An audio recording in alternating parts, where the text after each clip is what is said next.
तो चलिए आज हम लोग लेकर आ गए हैं मैट्रिसेस का।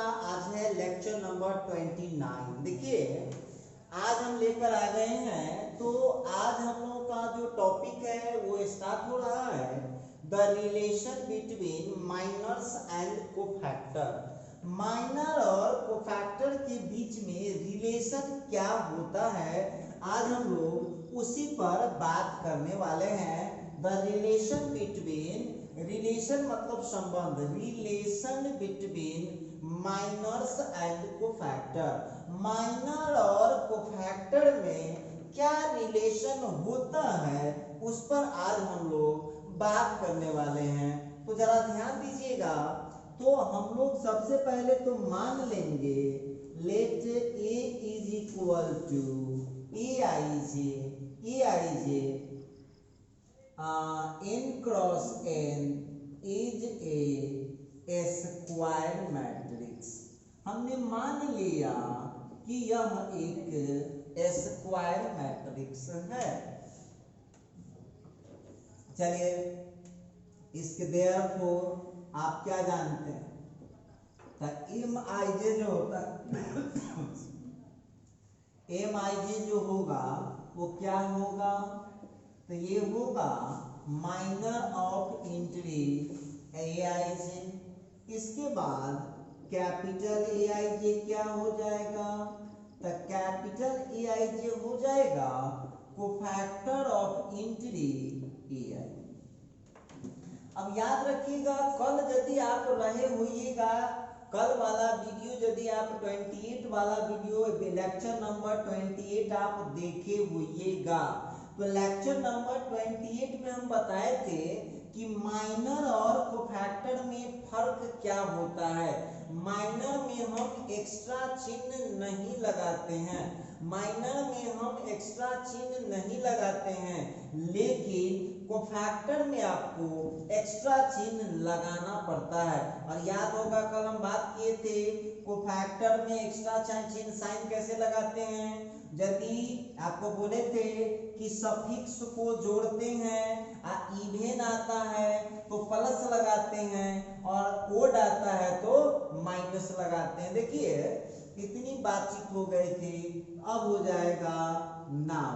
अब आपको याद रखना है कोफैक्टर बराबर होता है -1 to the power i plus j. देखिएगा -1 to the power i plus j into m i j. अब आप लोगों को ध्यान रखना होता है, इसको हम ऐसे भी कर सकते हैं, ए I J is equal to हो जाता है प्लस माइनस एम आई जे। देखिएगा अब यहाँ पर प्लस माइनस ऐसे भी आप लिख सकते हैं, प्लस या माइनस डिसाइड होता है। तो आप लोगों को प्लस कब लगाना होता है और माइनस कब लगाना होता है, इस सब पर हम लोगों की फुल डिस्कशन पहले ही हो चुका है। फिर भी हम आपको एक दो एग्जाम्पल दे देते हैं। जैसे अब आप लोगों को यहाँ पर बोलेगा, देखिए बहुत सिंपल है, कैपिटल A11, तब बोलिएगा यहाँ क्या लिखाएगा, पॉजिटिव M11 लिखाएगा कि नेगेटिव M11 लिखाएगा। तब पॉजिटिव लिखाएगा, क्यों, क्योंकि इस दोनों को जोड़ेंगे तो यहाँ क्या मिल जाएगा, इवेन नंबर मिल जाएगा।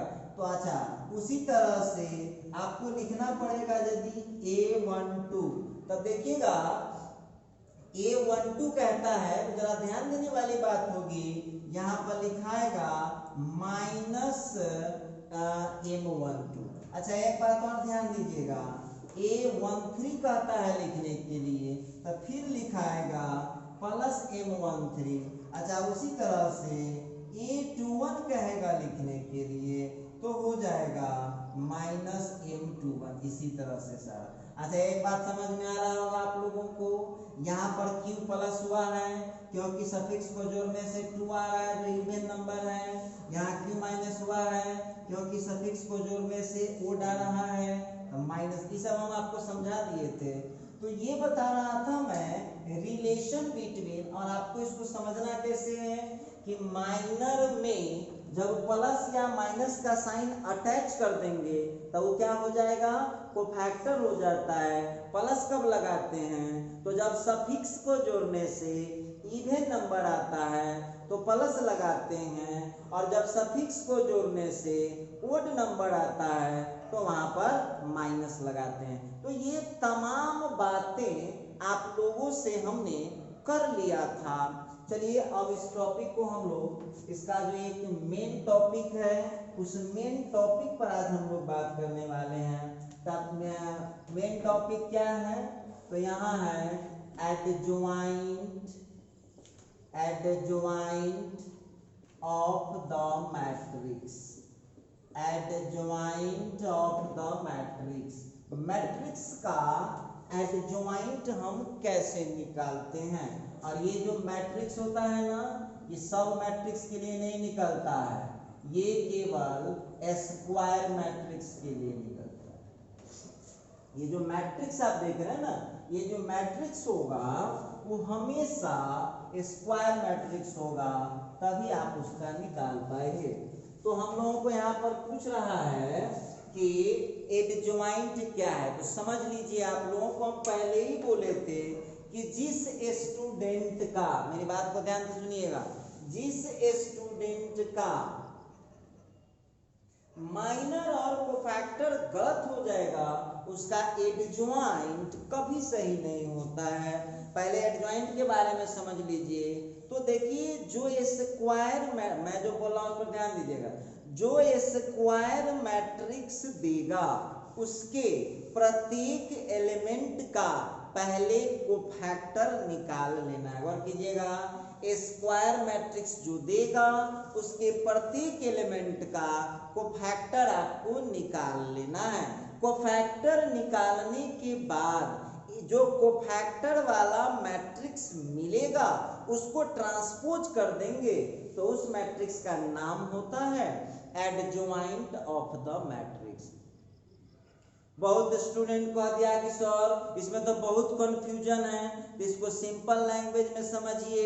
जो कोफैक्टर वाला मैट्रिक्स आएगा उसका ट्रांसपोज कर देंगे तो वो हो जाएगा एडजॉइंट ऑफ द मैट्रिक्स। तो देखिए, ध्यान देना होगा कि जो कोफैक्टर वाला मैट्रिक्स आएगा उसका ट्रांसपोज कर देने से जो मैट्रिक्स मिलेगा उसी को बोलते हैं हम एडजॉइंट ऑफ द मैट्रिक्स। हम उम्मीद करते हैं समझ गए होइएगा। स्क्वायर मैट्रिक्स से जो कोफैक्टर वाला मैट्रिक्स आएगा उसका ट्रांसपोज कर देने से जो मैट्रिक्स मिलेगा उसको हम एडजॉइंट ऑफ द मैट्रिक्स बोलते हैं। आइए हम लोग इसको और शॉर्टकट कर सकते हैं। कोफैक्टर वाले मैट्रिक्स का ट्रांसपोज करने से जो मैट्रिक्स मिलता है उसको बोलते हैं हम एडजॉइंट ऑफ द मैट्रिक्स। चलिए, कोई दिक्कत की बात नहीं है। इसी का हम डिफिनीशन निकालते हैं, देखते हैं कैसे हो सकता है। लिखिए इसका definition, in every square matrix, in every square matrix, in every square matrix the transpose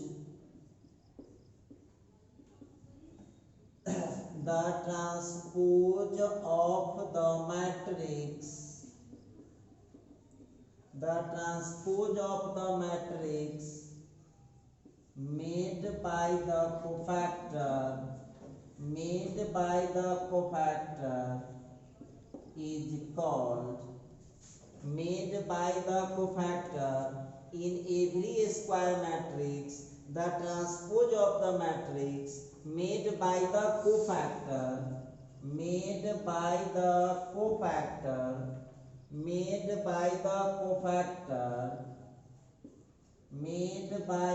cofactors of the square matrix, made by the cofactors of square matrix, comma देकर लिखिएगा, is called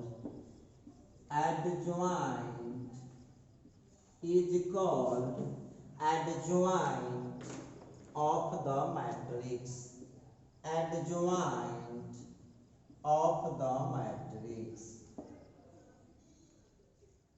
नीचे लिख लीजिएगा, if A is given square matrix, given a square matrix, then adjoint of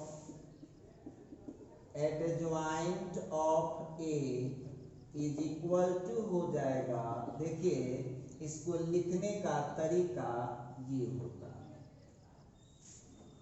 देखिए हम क्या लिखें, जरा इसकी डिफिनीशन पर आप लोग ध्यान दीजिएगा।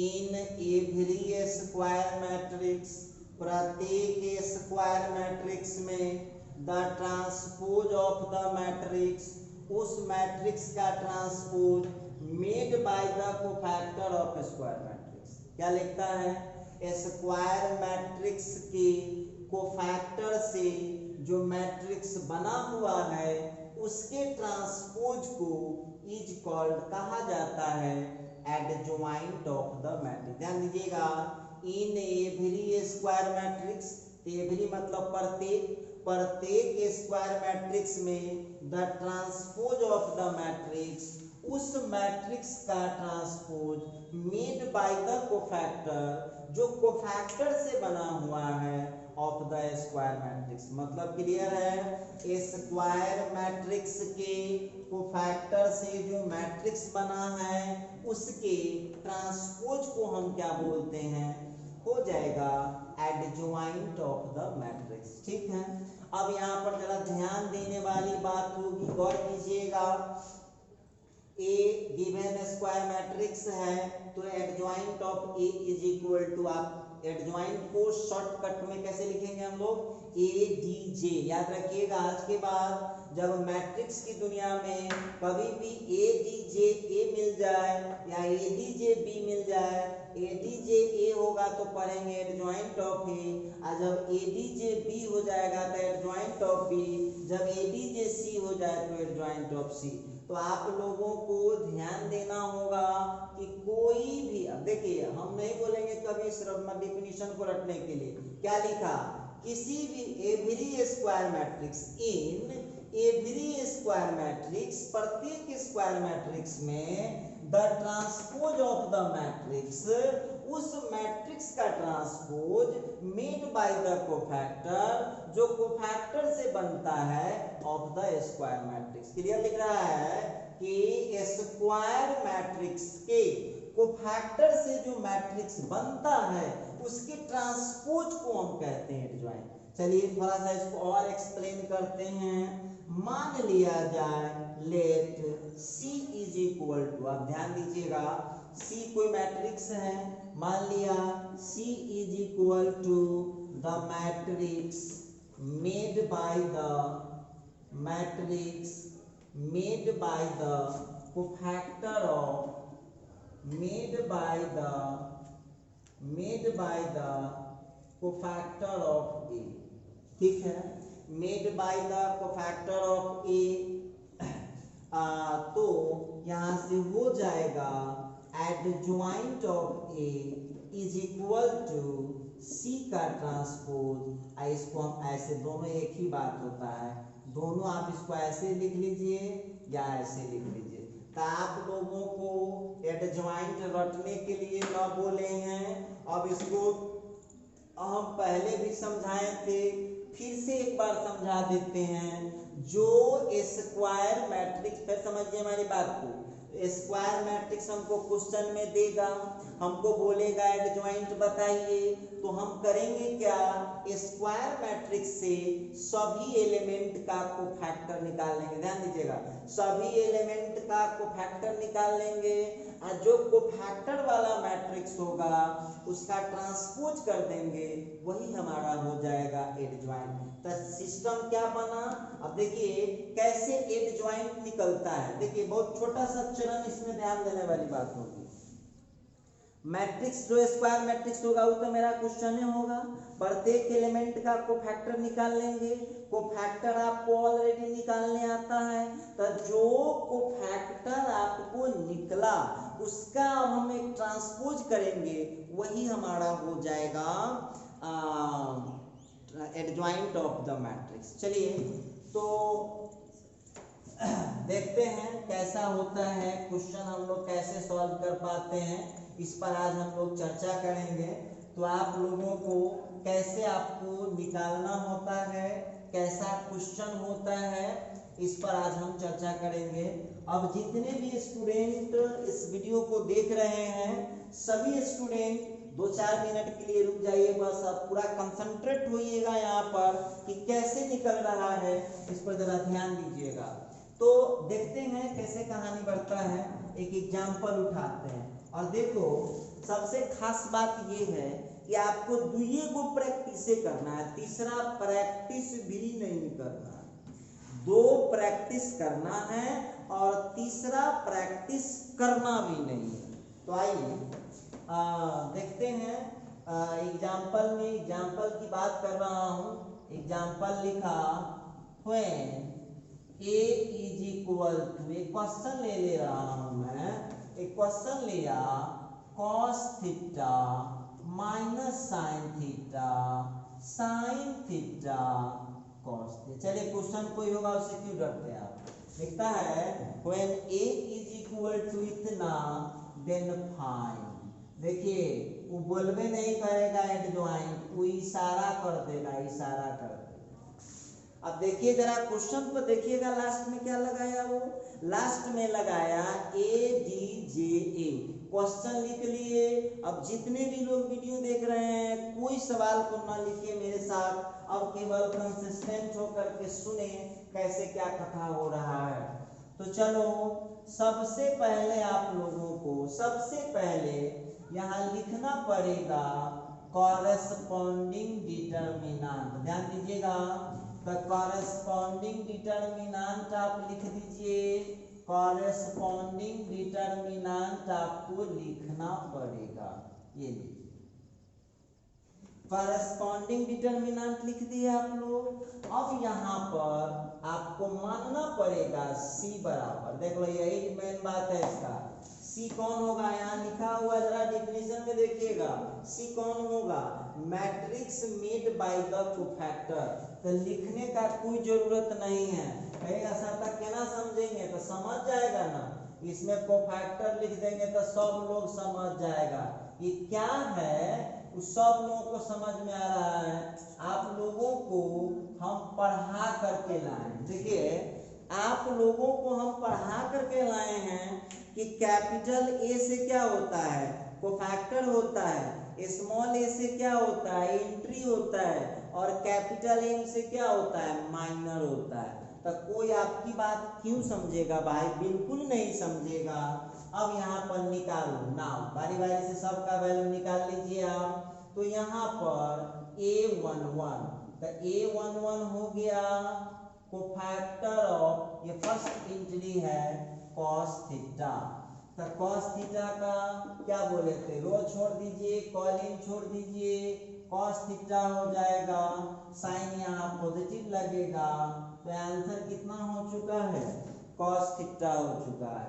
आगे बढ़िए, इसके बाद A12 देखिए, तो यहाँ हो जाएगा cofactor of minus sine theta. Minus sine theta जरा ध्यान देने वाली बात होगी। तो माइनस साइन थीटा, रो छोड़ दीजिए, कॉलिंग छोड़ दीजिए, साइन थीटा हो जाएगा, साइन यहाँ निगेटिव का हो जाएगा। अब यहाँ पर एक बात गौर करने वाली बात होगी, फिर हो जाएगा A21। देखिए कंफ्यूजन ना कीजिएगा, ये सब लॉन्ग क्वेश्चन है। कोफैक्टर ऑफ, अब हो जाएगा साइन थीटा, साइन थीटा का कोफैक्टर, रो छोड़ दीजिए, कॉलिंग छोड़ दीजिए, तो यहाँ हो जाएगा माइनस साइन थीटा, और अब यहाँ माइनस लगेगा, तो माइनस माइनस कितना हो जाएगा, प्लस साइन थीटा हो जाएगा। उसी तरह से अब हो जाएगा a22, तो a22 हो जाएगा कोफैक्टर ऑफ cos थीटा। तो cos थीटा का देख लीजिएगा, रो छोड़ दीजिए, कॉलिन छोड़ दीजिए, तो ये cos थीटा हो जाएगा, साइन हो जाएगा प्लस का, तो इसका फाइनल आंसर आ चुका है cos थीटा।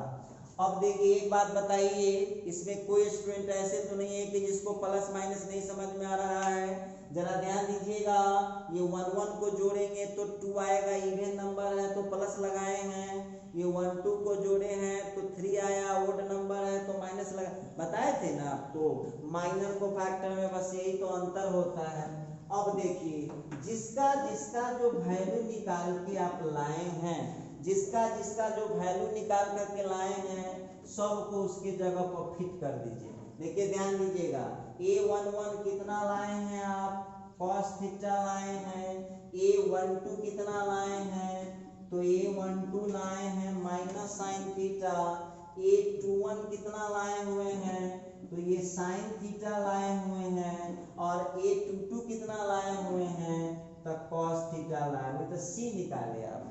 आपको क्या बोलता है, जरा डिफिनीशन को ध्यान से देखिएगा, एडजॉइंट क्या होता है, सी का ट्रांसपोज होता है। एडजॉइंट जो होता है वो सी का ट्रांसपोज होता है, तो यहां से हम लोग निकालेंगे एडजॉइंट ऑफ ए बराबर सी का ट्रांसपोज, तो निकाल दीजिए भाई, सी का ट्रांसपोज कहता है तो कितना हो जाएगा, ये जो रो है वो अब कॉलम में चेंज हो जाएगा, और ये सेकंड रो जो है वो सेकंड कॉलम में चेंज हो जाएगा।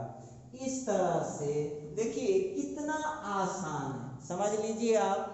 ये क्वेश्चन हम इस मेथड से कब बनाएंगे, ये मेथड से हम तब बनाएंगे जब ये हमको सब्जेक्टिव क्वेश्चन में देगा, लेकिन किसी किसी साल ये क्वेश्चन ऑब्जेक्टिव में भी आ जाता है। तो इतना लंबा जो आप लिखे हैं, देखिएगा इस क्वेश्चन को बड़े इजीली हम लिख पाएंगे इसका एडजॉइंट ट्रिक के साथ। तो चलिए बात करते हैं फिर आगे। अब देखिएगा, जरा ध्यान देने वाली बात ये होगी, ध्यान देने वाली बात ये होगी कि उसी एडजॉइंट को हम, यदि 2 into 2 ऑर्डर का एडजॉइंट है तो उसको हम बहुत आसानी से ट्रिक से लिख सकते हैं। देखो कैसे लिख सकते हैं, ऐसे देख करके आंसर डाल देंगे, देख करके आंसर डाल सकते हैं। देखिए कैसे डालते हैं, इसका ट्रिक समझिएगा। अब यहाँ देखिएगा तो यहाँ हो जाएगा ट्रिक, कैसे निकालते हैं, देखो कैसे निकालते हैं। यहाँ क्या दिए हुआ है, A is equal to matrix है cos theta minus sine theta, sine theta फिर cos थीटा। गौर करने वाली बात है। अब यहाँ पर हमको डायरेक्ट निकालना है एडजॉइंट, ऑब्जेक्टिव बनाने के लिए। समझिए कैसे होता है, 2 into 2 ऑर्डर का होगा। देखिए इधर ध्यान से देखते रहिएगा, नोट मत कीजिए, एक लाइन का तो ये है, ये दोनों आपस में सीट बदल लेगा। गौर कीजिएगा, ये दोनों आपस में सीट बदल लेगा, ठीक है, ये दोनों आपस में सीट बदल लेता है। तो चलो भाई, ये दोनों का ये चल जाएगा इसके पोजीशन पर, ये चल जाएगा इसके पोजीशन पर। तब देखिए हम दूसरा एग्जांपल भी देख करके आपको क्लियर कराते हैं।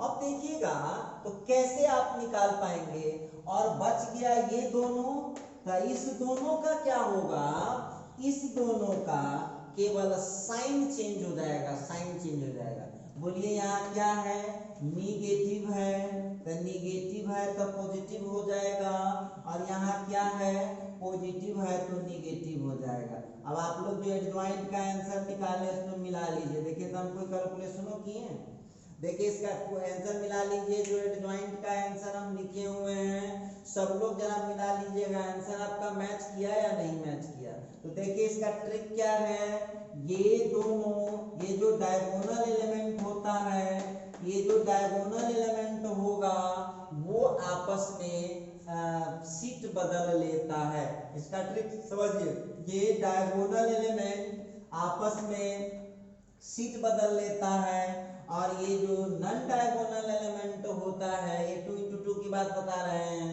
जो नॉन डायगोनल एलिमेंट होता है 3 into 3 की बात नहीं बोल रहा हूँ, 2 into 2 में लगेगा।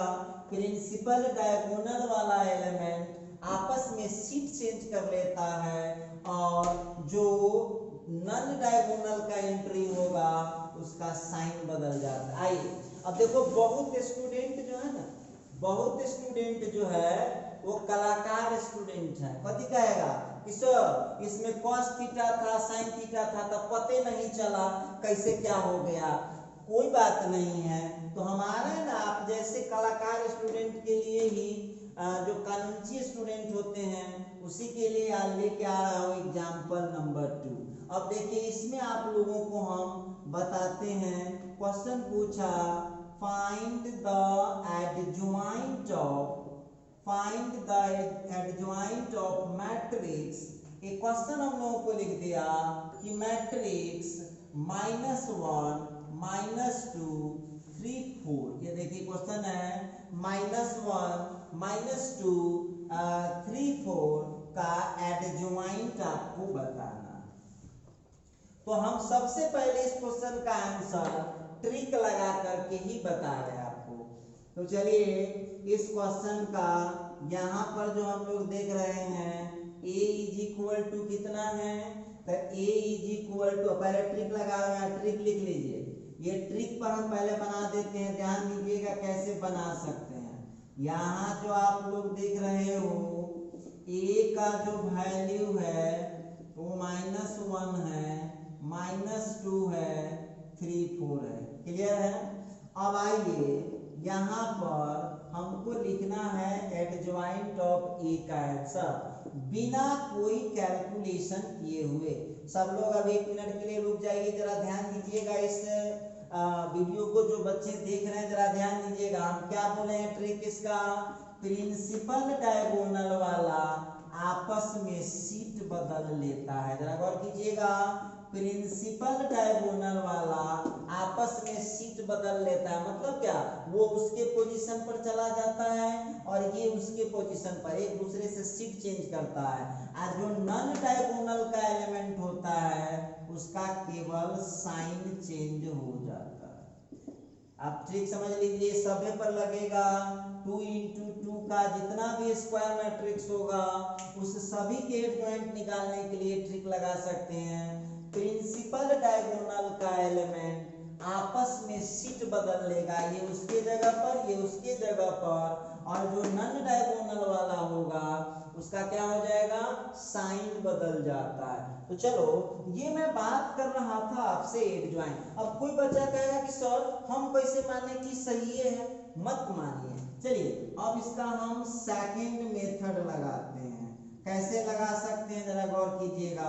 जिस मेथड से आपको बनाना है, यदि सब्जेक्टिव क्वेश्चन होगा तो यहाँ पर सबसे पहले तो आप लोगों को उसका डिटर्मिनेंट लिखना है, -1 -2 3 4। क्लियर है। अब यहाँ मान लेंगे लेट सी बराबर, आपको दोनों से बता रहे हैं। तो देखिए कुछ विद्यार्थी कानूनी होता है, अब उस कानूनी को नहीं समझाएंगे तो कहेगा कि हमें दिखते होता है, होगा पढ़े से मतलब थोड़ी होगा, कानूनी से मतलब रखा है। अब देखिएगा, तो यहाँ पर हम बात करने वाले हैं, यहाँ पर हम बात करने वाले हैं A11 नाम। निकालिए, आपका मन का भ्रम भी दूर हो जाए। A11 इज इक्वल टू, तो ये हो गया कोफैक्टर ऑफ -1। ठीक है, -1 का रो छोड़ दीजिए, कॉलम छोड़ दीजिए, 4 हो गया साइन प्लस का। क्लियर है। उसी तरह से आप आ जाइए, फिर हो जाएगा A12, तो A12 हो गया कोफैक्टर ऑफ, ध्यान दीजिएगा, A12 हो गया किसका कोफैक्टर, -2 का कोफैक्टर ऑफ -2 का रो छोड़ दीजिए, कॉलम छोड़ दीजिए, रो छोड़ दीजिए, कॉलम छोड़ दीजिए, तो +3 साइन माइनस का। ठीक है। फिर अगला है A21, तो A21 हो गया कोफैक्टर ऑफ -3, नहीं कोफैक्टर ऑफ 3 का कोफैक्टर निकाल लीजिए, यहाँ आ गया 3 का रो छोड़ दीजिए, कॉलम छोड़ दीजिए, कितना हो जाएगा -2, साइन यहाँ माइनस का होगा तो +2 हो गया। इसके बाद अब आ गया है 822 का कोफैक्टर ऑफ हो गया 4, तब 4 का कोफैक्टर बहुत इजीली निकाल सकते हैं आप, बहुत आसान है। 4 का देख लीजिए, 4 का रो छोड़ दीजिए, कॉलम छोड़ दीजिए। आज ये समझदार नहीं है, देखिए कैसे करेंगे, देखिएगा 4 का रो छोड़ दीजिए और कॉलम छोड़ दीजिए तो कथी बचेगा, लीजिए 4 का रो छोड़ दीजिए कॉलम तो क्या बचेगा -1 है ना। तो इतना कमजोर रहिएगा तो काम ही नहीं चलेगा। देखिए 4 के लिए निकालना है तो 4 का रो भी छोड़ दिए और कॉलम भी छोड़ दिए तो बचेगा कौन, बचेगा -1, ठीक है। तो -1 बचा और यहाँ साइन लगा दिए प्लस का।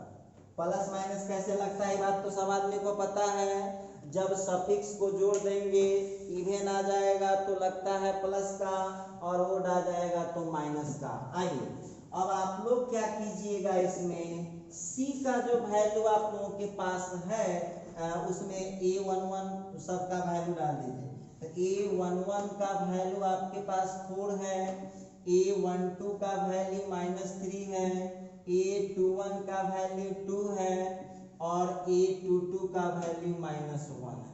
क्लियर है। अब यहाँ से आप निकालिए एडजॉइंट ऑफ A बराबर, तो एडजॉइंट ऑफ A कितना होता है, C का ट्रांसपोज कर दीजिए। ट्रांसपोज क्या नियम जानते हैं, पहला रो कन्वर्ट कर जाएगा पहले कॉलम में और सेकंड रो कन्वर्ट कर जाएगा सेकंड कॉलम में। अब आप लोग जरा आंसर मिलाइए, ट्रिक पर विश्वास नहीं हो रहा था, दोनों मेथड से आंसर आया, मिलाइए तो सेम है, जरा मिला तो लीजिए। ये देखिए यहाँ आंसर है, ट्रिक वाला आंसर 4 2 -3 -1, और वहां मिला लीजिए आप लोग 4 2 -3 -1। तो आप लोगों को ट्रिक कब लगाना है, जब ऑब्जेक्टिव क्वेश्चन होगा तो ट्रिक लगा देना है, और सब्जेक्टिव क्वेश्चन होगा तो आपको इस तरह से बनाना होगा। चलिए तो याद रखिएगा, ट्रिक लगेगा 2 × 2 पर, अभी 2 × 2 पर ही आप लगा सकते हैं। तो चलिए कुछ और बातचीत आपसे हम कर लें, कुछ और बातचीत आपके साथ हम शेयर करते हैं। अब देखो एक और एग्जांपल लेता हूँ 3 × 3 का। एडजॉइंट कैसे निकाल पाएंगे, वीडियो को प्रैक्टिस से करना है।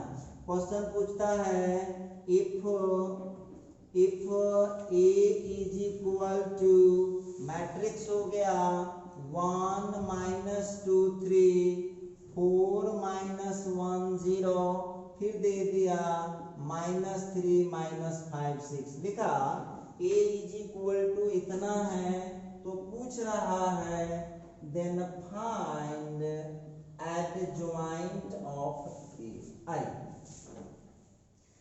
देखिए आप लोगों को केवल काम करना होगा ज्यादा, देखिए काम करना होगा ज्यादा, लेकिन ड्यूटी उतना ही है, काम वही करना है, समय ज्यादा लगेगा क्योंकि उसमें 4 एंट्री था और इसमें कितने एंट्री है, 9 एंट्री है। देखिए कैसे निकालते हैं हम इस क्वेश्चन का आंसर, हम लोग किस तरह से फाइनल कर पाएंगे, जरा गौर कीजिएगा। तो यहाँ पर सबसे पहला नियम है आपको उसका डिटर्मिनेंट लिखना होगा, क्योंकि कोफैक्टर निकालने के लिए डिटर्मिनेंट आपको लिखना ही पड़ेगा। 4 हो गया -1 0 -3 -5 6, क्लियर है। अब यहाँ पर मान लेंगे लेट C बराबर, C जानते हैं कोफैक्टर होता है, तो ये हो गया A11 A12 A13 A21 A22 A23, फिर यहाँ पर हो जाएगा A31 A32 और फिर हो गया A33। इस तरह से आप लोग C का निकाल लिए, C मान लिया। अब नाउ अब आप लोग हमको बताइएगा A11 क्या है, बार बार एक ही बात नहीं बोलूंगा। A11 हो गया है यहाँ पर कोफैक्टर ऑफ 1। देखिए यहाँ देख रहे हैं आप 1, तो 1 का कोफैक्टर कैसे होगा, रो छोड़ दीजिए कॉलम छोड़ दीजिए, तो यहाँ हो जाएगा -1 0 -5 और 6, साइन लगेगा प्लस का।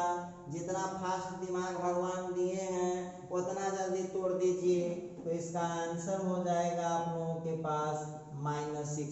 सब हम पढ़ा के लाए हैं डिटर्मिनेंट, ऐसा नहीं है कि नहीं लाए हैं। कैसे निकलता है डिटर्मिनेंट, तो इसको यहाँ मल्टीप्लाई करते हैं, बीच में माइनस, फिर इसको यहाँ करते हैं। अब देखिएगा तो ये हो गया A11, फिर सबका निकालिए बारी बारी से। A12 खुद निकाल सकते हैं, क्या दिक्कत है, कोफैक्टर ऑफ -2। ये जो -2 है रो छोड़ दीजिए कॉलम छोड़ दीजिए, तो कितना आ रहा है, तो आ गया आप लोगों को 4 हो गया, 0 हो गया, -3 हो गया, 6 हो गया, और यहाँ साइन हो जाएगा नेगेटिव का, तो ये आ गया -24। चलो सब निकाल लेना है हम लोगों को। A13 तो हो गया कोफैक्टर ऑफ 3। तब देख लीजिए 3 के लिए क्या करेंगे, 3 का रो छोड़ दीजिए कॉलम छोड़ दीजिए, तो हो जाएगा 4 हो गया, -1 हो गया, -3 हो गया, और फिर -5 हो गया। तो देखिए 4 -1 -3 -5 कैसे निकाल सकते हैं, तो यहाँ साइन होगा प्लस का, -20 और -3, तो हो जाएगा -23। देखिए यहाँ ध्यान देने वाली बात होगी, ये पहला रो का एंट्री आप लोग निकाल चुके हैं, ये फर्स्ट रो का था। चलिए अब सबका निकालते जाइए बारी बारी से। तो यहाँ पर जो है ये फर्स्ट रो का आप लोग निकाल लिए। आ जाइए अब सेकंड रो में आते हैं। तो अब है हम लोगों का, देखिए ये जो हम दिए ना बीच में, इससे घबरा न जाइएगा, इसलिए दे दिए कि आपका फेटा न जाए। इससे ये जो हो गया पहला रो का निकल गया, उसके नीचे सेकंड रो का निकाल लेंगे, उसके नीचे थर्ड रो का। ये नहीं भी देंगे तो कोई बात नहीं, इसके लिए कोई दिक्कत नहीं। आइए अब चलते हैं A21। तो A21 हो गया है कोफैक्टर ऑफ 4। कोफैक्टर ऑफ 4 का रो छोड़ दीजिए कॉलम छोड़ दीजिए, तो -2 हो गया, 3 हो गया, इसके बाद -5 हो गया, और फिर 6 हो गया। साइन लगाते जाइए, माइनस का हो जाएगा, तब -12 हो गया, माइनस +15, तो +3 माइनस लगा तो हो गया -3। फिर चले आइए यहाँ पर है A22, तो हो गया कोफैक्टर ऑफ A22 में कौन आ रहा है, -1, यहाँ तब -1 का रो छोड़ दीजिए कॉलम छोड़ दीजिए, तो कौन बन जाएगा, तो हो जाएगा 13। देखिए लॉन्ग क्वेश्चन है ये सब, पेज भी कम नहीं करना है। तो आ रहा है आप लोगों को 13 -3 6। अब यहाँ साइन हो जाएगा प्लस का, 6 + 9, तो ये हो जाएगा +15। उसी तरह से यहाँ पर A23, तो A23 अब हो जाएगा यहाँ पर कोफैक्टर ऑफ 0। अब 0 के लिए जरा गौर करने वाली बात होगी, कोफैक्टर ऑफ 0 जो आप लोग देख रहे हैं, तो 0 का रो छोड़ दीजिए कॉलम छोड़ दीजिए, तो हो जाएगा 1 - 2, फिर हो जाएगा -3 -5। अब इसका हम निकालते हैं, देख लीजिए ध्यान दीजिएगा, तो क्या आ जाएगा -5 और -6, -5 -6 तो हो गया, -11 में माइनस लग गया, तो हो गया +11। ये रहा है आप लोगों का सेकंड रो। सेकंड रो का हमने कर लिया है। देखिए इस लाइन से घबरा न जाइएगा, आप लोगों के सुविधा के लिए है कि फेंटा न जाए, इसके लिए है। उसी तरह से थर्ड रो में हम लोग देखते हैं। थर्ड रो में हम लोगों को निकलेगा A31, तो ये हो गया कोफैक्टर ऑफ -3। किसी को नहीं छोड़िएगा, बुलाइएगा ना सवाल निकालने में। -3 का रो छोड़ दीजिए, कॉलम छोड़ दीजिए, तो कितना हो जाएगा, -2 हो जाएगा, 3 हो जाएगा, फिर यहाँ पर -1 हो जाएगा और 0 हो जाएगा। माइनस के बाद यहाँ हो गया प्लस। चलिए -3 के लिए रो हो गया, कॉलम छोड़ दीजिए, रो छोड़िए, कॉलम -2 3 -1 0, तो इसका हो गया -0 + 3, तो +3 आ गया। अब हो ये गया है, ध्यान दीजिएगा A32, तो यहाँ पर हो गया कोफैक्टर ऑफ -5। देखिए घबराइएगा नहीं, सबका निकालिए। -5 का रो छोड़ दीजिए, कॉलम छोड़ दीजिए, क्या मिल जाएगा, तो हो जाएगा 1 हो जाएगा, 3 हो जाएगा, 4 हो जाएगा और 0 हो जाएगा। यहाँ प्लस है तो फिर यहाँ माइनस हो गया, 0 -12, तो माइनस +12 हो गया। क्लियर है।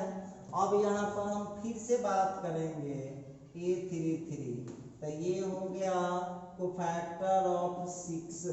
सब एलिमेंट का निकालना पड़ेगा, किसी को नहीं छोड़ सकते आप।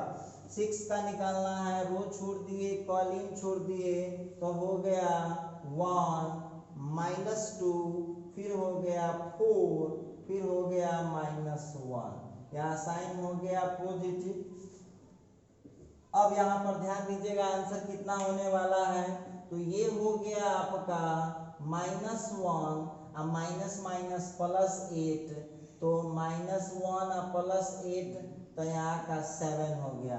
देखिए सारा आंसर आप लोगों ने निकाल लिया, अब कुछ नहीं बचा है, सब हो चुका है। ठीक, अब आपको करना क्या है, सारा रिजल्ट आप निकाल चुके हैं, अब सी में सब का वैल्यू डालिए। आगे आंसर आ चुका है। नाउ C = तो C का जो वैल्यू है किन सब का, A11 का आंसर कितना आया है -6, A12 कितना है -24, A13 कितना है -23, A21 कितना है -3, A22 कितना है +15, इसके बाद A23 कितना है +11, फिर उसी प्रकार से A31 कितना है +3, A32 कितना है +12, A33 कितना है +7। सी निकल गया। आपको निकालना है एडजॉइंट ऑफ ए। तो एडजॉइंट ऑफ ए क्या होता है, सी का ट्रांसपोज होता है। जरा गौर कीजिएगा सभी आदमी, ट्रांसपोज में क्या करते हैं आप, फर्स्ट रो को बनाते हैं फर्स्ट कॉलम, सेकंड रो को बनाते हैं सेकंड कॉलम, और थर्ड रो को बनाते हैं थर्ड कॉलम। ये इस तरह से जो है आप बड़े आसानी से निकाल पाएंगे। तो चलिए, बहुत बच्चों को थोड़ा सा 1 मिनट ध्यान दीजिएगा, हम क्या कहना चाह रहे हैं इस पर गौर करने वाली बात होगी। जो स्क्वायर मैट्रिक्स आपको देगा, ध्यान से सुनिएगा मेरी बात को, उसके सभी एंट्री का आपको क्या करना है, सभी एंट्री का आपको निकाल लेना है कोफैक्टर। जो कोफैक्टर आएगा उसका जो मैट्रिक्स होगा उसको हम ट्रांसपोज कर देंगे, तो यही हो जाएगा मैट्रिक्स का एडजॉइंट।